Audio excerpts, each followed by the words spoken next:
Every day we make choices. Some of those choices are simple, and some of them are more difficult to make. But the Bible tells us that there is a choice that we can make, and that choice defines where we will spend the rest of eternity, the rest of our lives. In a past video, we talked about the 144,000 and how they are blameless before God. But today we're going to talk about something related and yet a little bit different. It's about the sealing of God.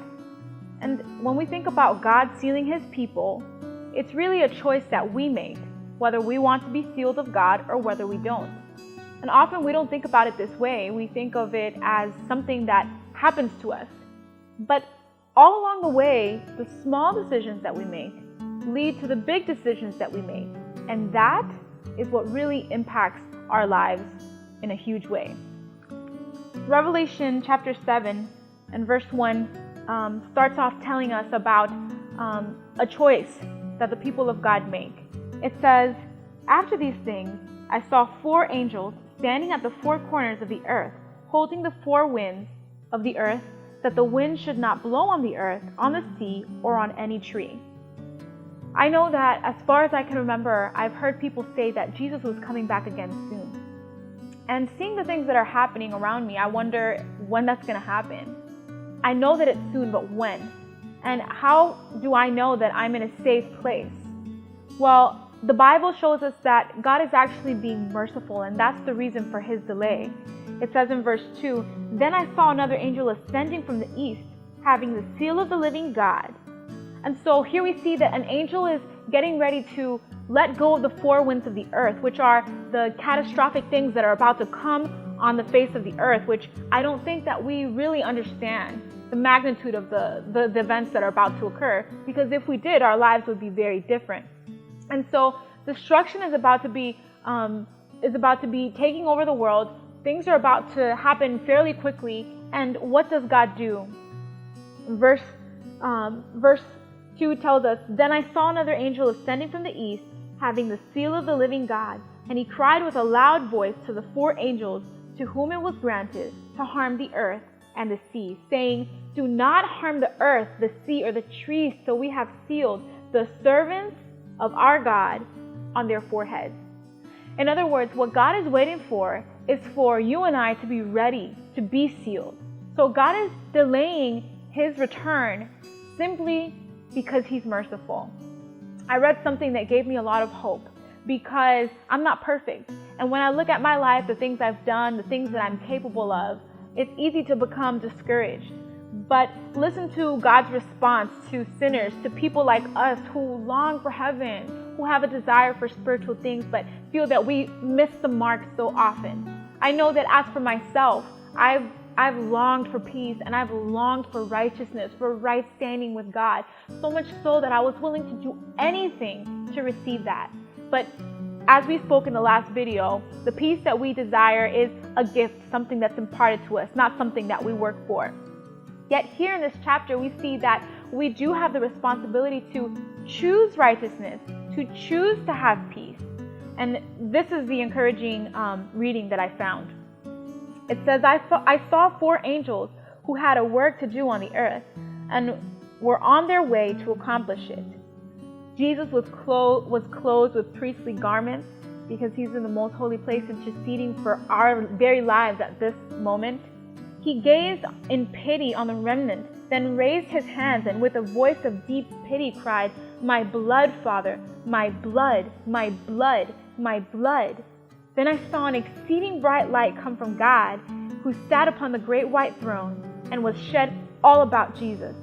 Then I saw an angel with a commission from Jesus, swiftly flying to the 4 angels who had a work to do on the earth, and waving something up and down in his hand, and crying with a loud voice, "Hold, hold, hold, hold until the servants of God are sealed in their foreheads."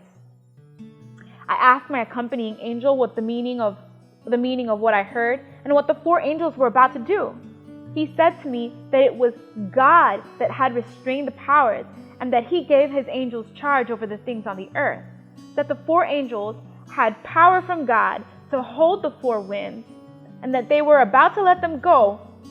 But while their hands were loosening and the four winds were about to blow, the merciful eye of Jesus gazed on the remnant that were not sealed, and he raised his hands to the Father and pleaded with him that he had spilled his blood for them.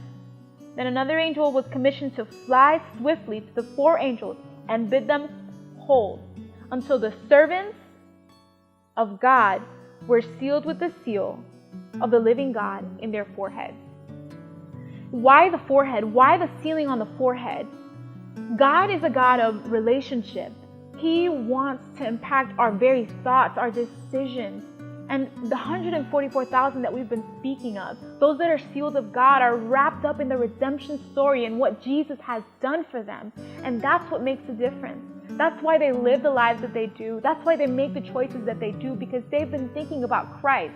They've been thinking about the sacrifices that he's made for them. They've been thinking about his love. They've been thinking about his mercy. They've been thinking about the forgiveness that they have received. And that leads them to choose. That leads them to choose for him. And in return, they are sealed on their foreheads, the very place, the mind, where we make important decisions, where we think and where we process things. And so today, I just want to encourage you to look to God. I know that I want to be sealed of God, and that's something that I want to choose today, and I want to give God the opportunity to do that for me. But maybe in your life, you're experiencing some difficulty. Maybe you're not where you need to be. I know I've often been there as well. I just encourage you to do what I did at the beginning of my walk with God. I knew I wasn't where I needed to be. And my only prayer was, God, do for me. Be merciful and do for me what I can't do for myself. But as I seek you, you promise. This is what I told him. You promise in your word that you will seek me and find me when you seek for me with all of your heart. And so, Lord, nothing is more important to me right now than getting to know you more, than learning about you, than understanding your word. And at that point in time, when I read the Bible, I couldn't understand what I read. Everything was somewhat confusing to me. I didn't understand why Christ had to save me, why he loved me, why it meant so much that he died. But after that, I told God that even if it didn't happen right away, I was expectant. And I said, thank you, because I'm taking you up on your word, and I know that you're going to do what you said. And I want you to know that's exactly what God did for me. Not because I'm good, not because I'm worthy, but because Christ is worthy. And he is able to do the same thing for you. So no matter where you are in your walk with God, I just want to encourage you that God can do for you what you can't do for yourself. And my desire for you, as always, is that you'll live in righteousness and peace, because that is the work of God for your life.